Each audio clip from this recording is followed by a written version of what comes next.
C'est donc le comité du 17 octobre, comme on dit familièrement, qui est le comité qui réunit aussi un certain nombre d'organisations qui sont dans la salle et d'autres qui n'ont pas pu être là, qui organise à l'occasion du 17 octobre, donc demain, la journée mondiale du refus de la misère. On en dira un petit peu plus, donc je ne vais pas aller plus loin au cours de la séance. Donc cette année, il a été décidé qu'il y aurait cette soirée dans le cadre du comptoir des idées, et samedi, une journée rue de Dakar où il y a deux portes ouvertes en quelque sorte, Domensa d'un côté, Kairé de l'autre, où il y aura donc, comme l'a dit Michel tout à l'heure, des activités, des jeux pour enfants et adultes, une pièce de théâtre sur les questions environnementales jouées par la troupe de Kairé. Voilà. Donc je vais remercier tout de suite Thierry Turpin du journal La Marseillaise qui a bien voulu animer notre soirée. Et puis on va partir, on ne va pas attendre le maître de cérémonie, il arrivera discrètement. Et voilà, et bien, écoutez, j'espère que nous allons passer un bon moment ensemble, même sur un sujet extrêmement difficile et très sensible.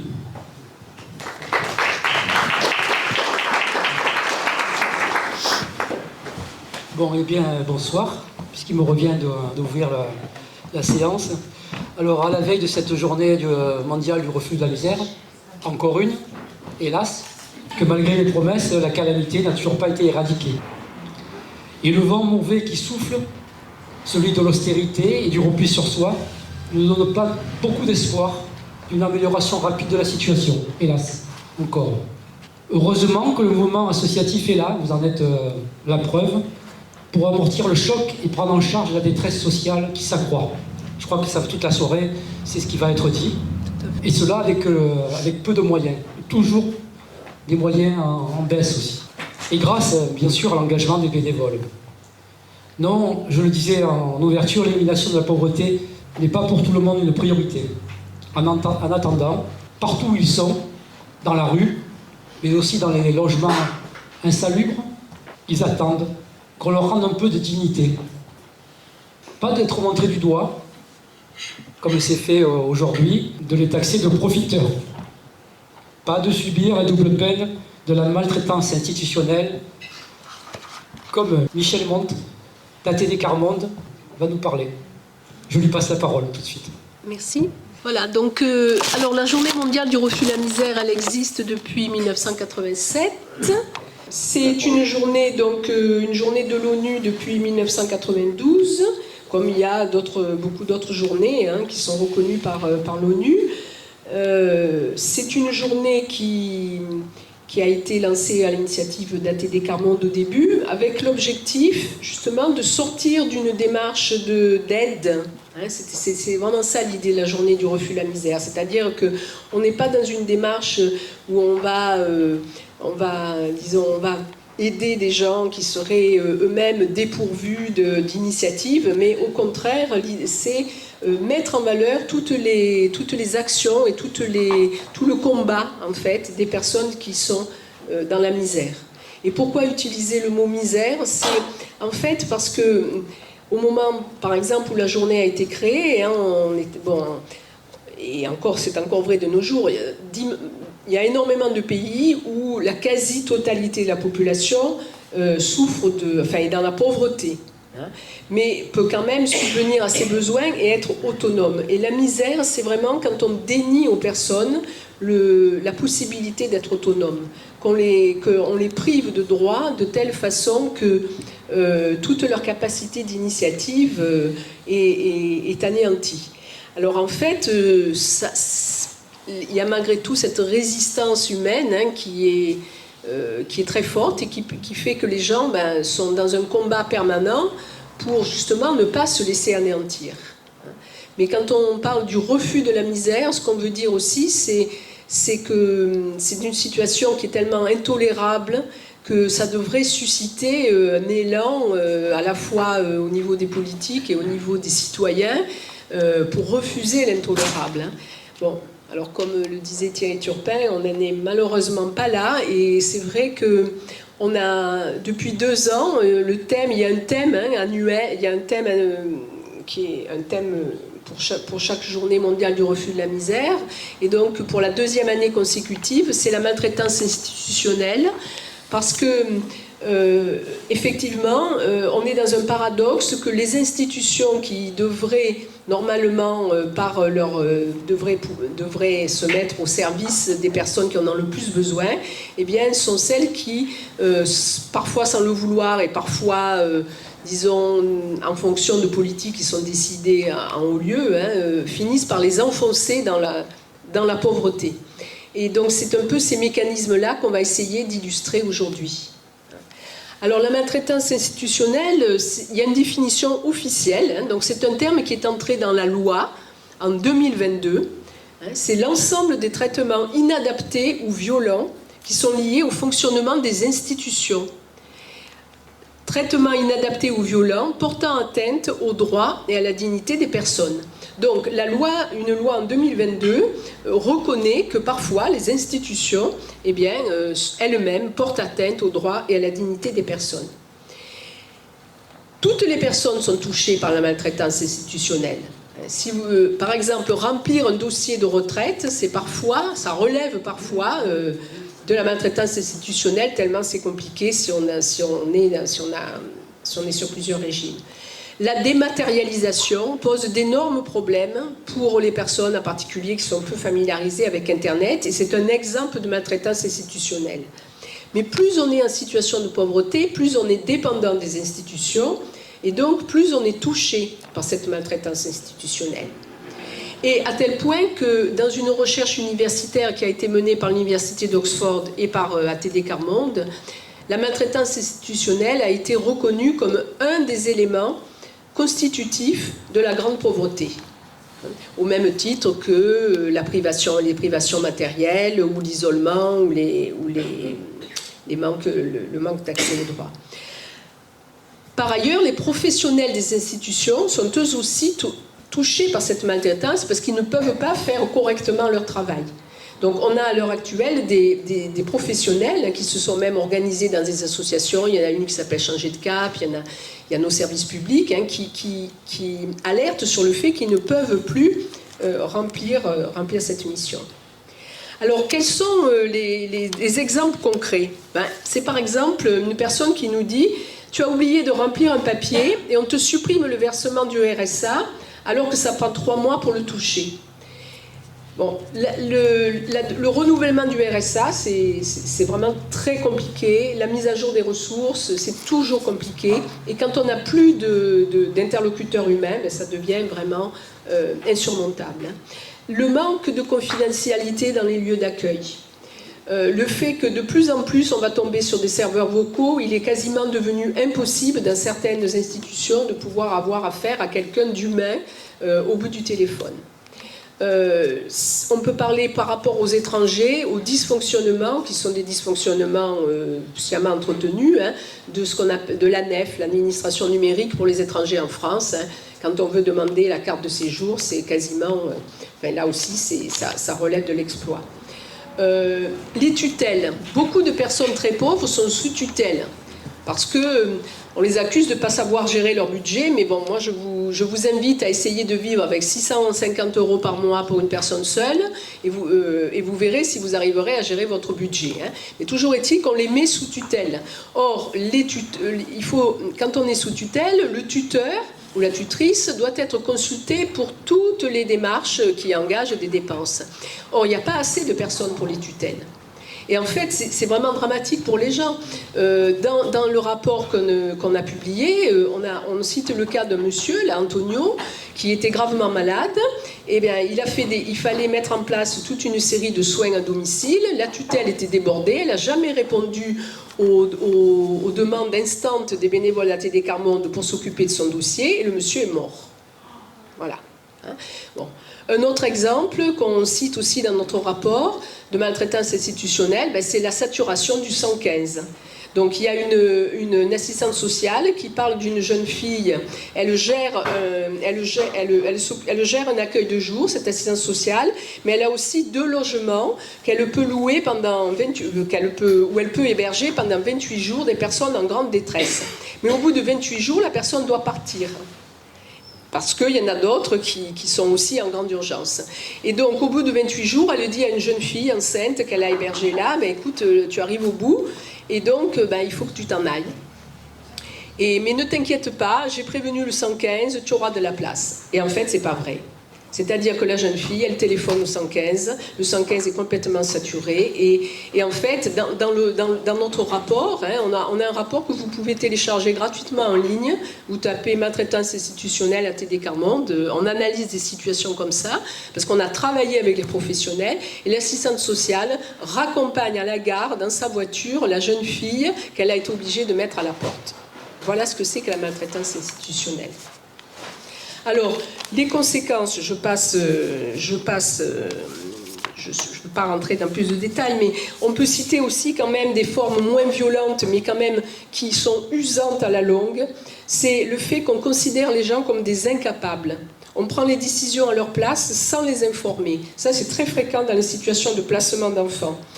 Par exemple, les enfants sont envoyés en vacances, on ne prend même pas la peine de prévenir les parents de à quels endroits ils vont aller, on ne les tient pas au courant, donc ils sont complètement mis de côté dans leur responsabilité parentale, mais après on va leur reprocher de ne pas exercer leur responsabilité parentale. C'est-à-dire qu'en fait, on les maltraite et puis après ça se retourne contre eux.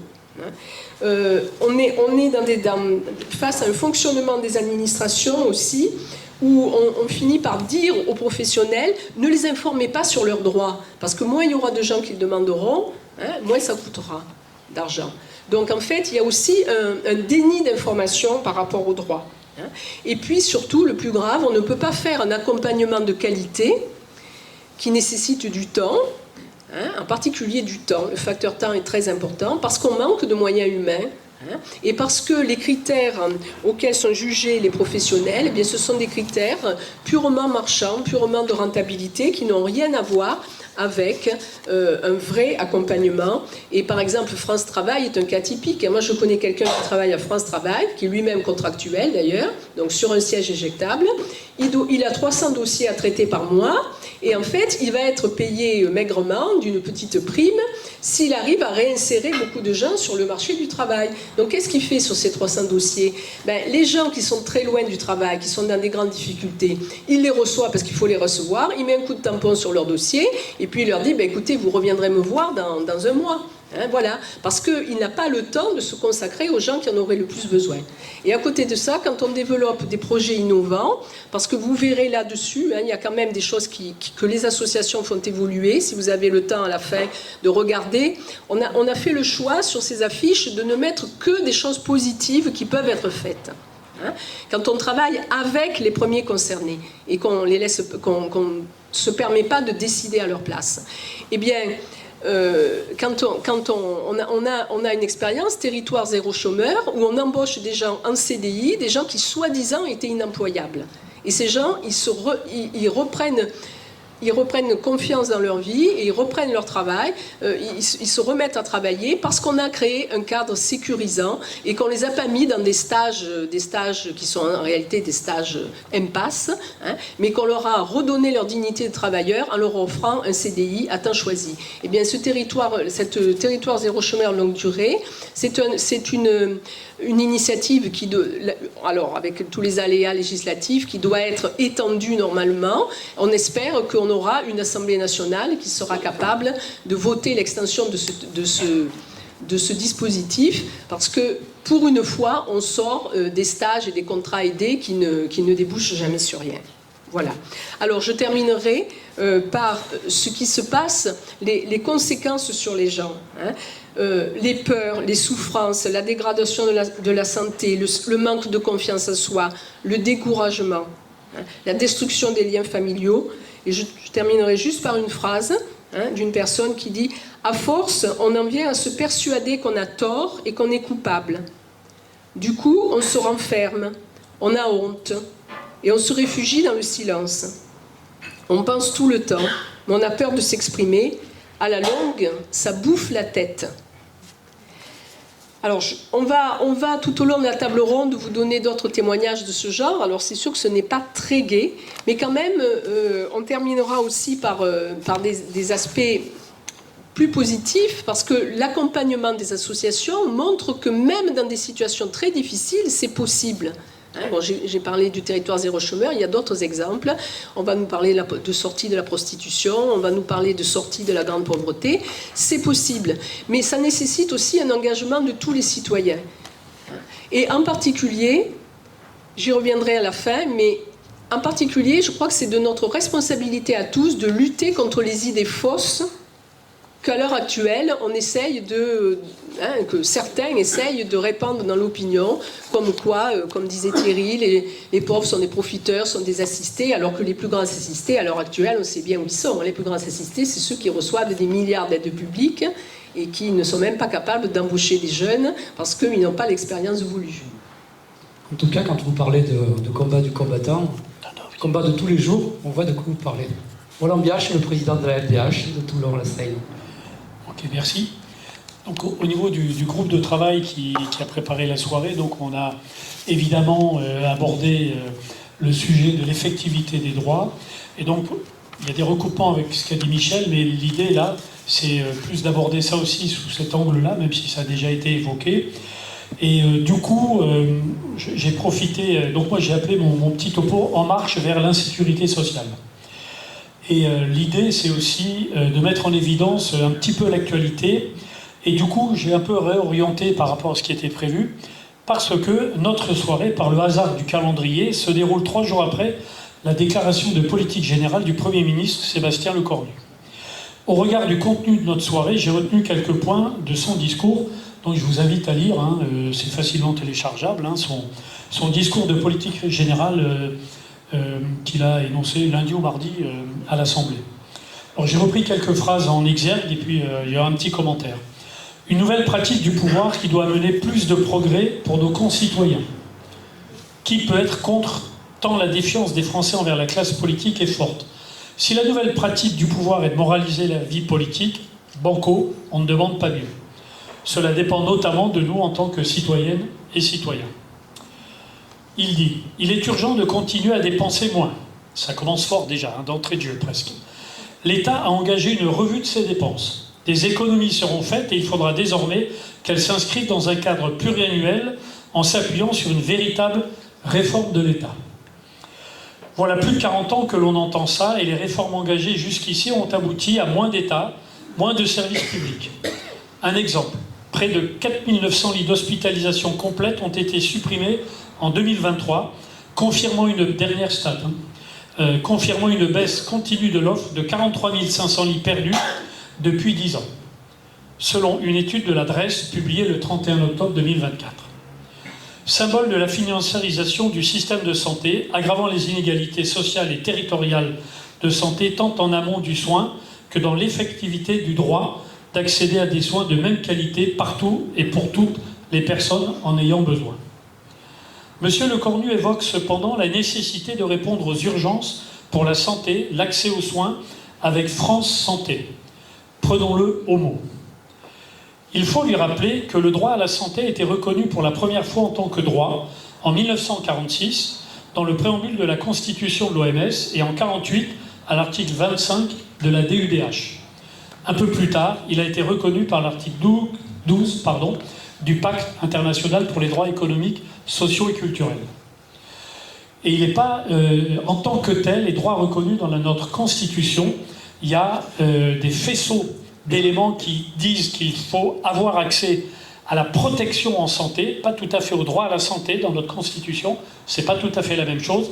Je ne vais pas insister là-dessus parce qu'en plus je ne suis pas juriste, mais c'est quand même quelque chose qui montre aussi quelque part le retard que nous avons par rapport à des textes internationaux. D'autres économies seront engagées en luttant plus rigoureusement contre les fraudes, qu'elles soient sociales ou fiscales. Alors, sociales, il faut entendre, et sans faire de procès d'intention, que la chasse aux pauvres est ouverte, du moins va se poursuivre. Il suffit de regarder les mesures prises dans 44 départements français pour que, je cite, « plus aucun allocataire ne doit passer à travers les mailles du filet ». Autrement dit, un pauvre est obligatoirement un fraudeur. Pas de remise en cause de l'obligation de 15 heures d'activité par semaine pour les allocataires, confortant l'idée de la nécessité d'une contrepartie obligatoire. Oubliez celle du droit à un revenu minimum pour les personnes en précarité. Rappelons ici que le RMI était de 50% du SMIC quand il existait. Le RSA aujourd'hui, c'est 35%. Dans d'autres départements, à contrario, ça recroise les idées positives que tu as évoquées, il est expérimenté un revenu d'émancipation des jeunes, en Meurthe-et-Moselle par exemple, qui donne droit à une allocation de 500 € sous réserve de ne pas dépasser 750 € de revenus ou allocations ou aides diverses pendant 6 mois. C'est une mise de pied à l'étrier qui peut être intéressante et il faudra sans doute développer dans d'autres départements. Il n'y a pas que le 54, il y en a d'autres, mais j'ai pris cet exemple qui est assez significatif. Rappelons également qu'un tiers des personnes ayant droit à RSA ne demandent pas leur allocation au regard de la difficulté à remplir les dossiers et du nombre de documents à fournir, phénomène aggravé par la dématérialisation des procédures. Ça a déjà été évoqué. Pour mémoire, le dernier rapport de l'Agence nationale de lutte contre l'illettrisme de septembre 2024 indique que parmi les 18-64 ans scolarisés en France, une personne sur 10 rencontre de fortes difficultés dans au moins une des compétences de base enquêtées, à savoir identifier les mots, comprendre le texte, écrire et compter. 16% des habitants de PACA sont concernés. Ainsi, 86% des personnes en forte difficulté ne vivent pas dans les quartiers couverts par la politique de la ville et un tiers des personnes en forte difficulté habitent dans des territoires ruraux. Je vous invite à superposer ces données à la carte des votes pour les partis d'extrême droite. Autre élément de l'aggravation de la distanciation des services de l'État ou assimilé, celui de la CAF. Les conséquences pour les allocataires les plus fragiles de certaines pratiques mises en place dans le réseau des caisses d'allocation familiale peuvent être dramatiques et sont discriminatoires au regard du droit. Par exemple, l'utilisation de l'algorithme de notation, entre guillemets scoring en bon français, et de profilage des allocataires engendre des surcontrôles pouvant aboutir à des suspensions totales de droits pendant des mois. Plusieurs associations, dont ATD Quart Monde, la Ligue et quelques autres qui sont dans la salle, dans le cadre du collectif national Alerte, ont demandé une modification du régime des sanctions en soulignant le risque que ce nouveau régime entraîne des ruptures de droits et radiations infondées au regard de la situation des personnes. Fiscal. Il est évoqué dans son discours la nécessité d'encadrer l'optimisation fiscale. Le mot fraude doit être un gros mot quand on parle des riches, dans son esprit, pas pour les pauvres. Des estimations récemment publiées dans la revue Alternative économique indiquent que le montant annuel de la fraude fiscale serait compris entre 80 et 100 milliards d'euros, ce qui signifierait que moins de 20% de cette fraude serait à l'heure actuelle décelée par les autorités. La fraude aux cotisations sociales existe, elle est estimée entre 5 et 7 milliards d'euros, serait elle aussi détectée à hauteur de 20% environ, et la fraude aux prestations sociales estimée autour de 3 milliards d'euros. Monsieur Lecornu doit pouvoir s'imprégner d'une note de la Direction générale des finances publiques de fin janvier 2025, la Direction générale, repère de gauchistes évidemment, comme vous le savez, qui dépend du ministère de l'économie, livre des données, des arguments clés en faveur d'une taxation accrue des plus riches, au-delà de la taxe Zuckman dont on parle beaucoup ces temps-ci. Je rapproche ce point de celui du coût de la suspension pour notre système de retraite de 400 millions d'euros en 2026 et 1,8 milliard d'euros en 2027. Cette suspension bénéficiera en termes à 3,5 millions de Français. M. Arnaud et quelques autres doivent s'en étouffer. Monsieur Lecornu continue. Le gouvernement sera du côté des travailleurs et de celles et de ceux qui veulent travailler. Là également, le sous-entendu est gros. Il n'est pas dit « salaud de pauvre » énoncé par Jean Gabin dans le film « La traversée de Paris », formule reprise par Coluche quelques années plus tard, mais ça y ressemble. Enfin, on a retenu quelques points, pas tous les points, parce que ça aurait été trop long pour ce soir. Les enjeux migratoires sont évoqués en fin de discours en évoquant la démographie, le réchauffement climatique et le terrorisme, en précisant qu'ils posent un défi imminent qui ne peut être nié. On enfonce un peu des portes ouvertes là, mais pourquoi pas. Formule laconique qui sous-entend poursuite des mesures restrictives, le mot est faible, envers les migrants alors qu'ils sont indispensables dans beaucoup de secteurs, tout en étant surexploités et utilisés pour abaisser les normes sociales. Pour reprendre le rapport de l'IRES de décembre 24, on peut affirmer que des régimes organisés de migration temporaire contre les normes sociales sont mis en place, véritable démarche de dumping social. Monsieur Lecornu n'évoque pas la question de l'aide médicale d'État pour les étrangers, comme son prédécesseur, Monsieur Barnier, qui envisageait une diminution, entre guillemets, sensible, du panier de soins pris en charge par l'État pour les bénéficiaires, pour éviter les abus et les détournements. Là également, confère fraude. Les étrangers fraudent comme les pauvres, alors imaginez un étranger pauvre, double peine.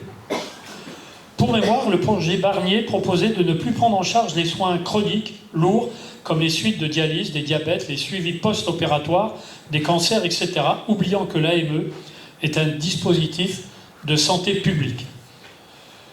Dans le discours, il y a une fois le mot éducation, il y a une fois le mot précarité, et sur le reste de tout ce qui nous concerne ce soir, on peut espérer que ça sera dans la feuille de route des ministres, parce que si on s'en tient à la discours de politique générale, il faut être encore plus inquiet que nous ne le sommes actuellement. Enfin, pour conclure, il faut sans cesse rappeler que la République affirme l'égalité en droit de toutes et tous. Encore faut-il les rendre effectifs. Merci.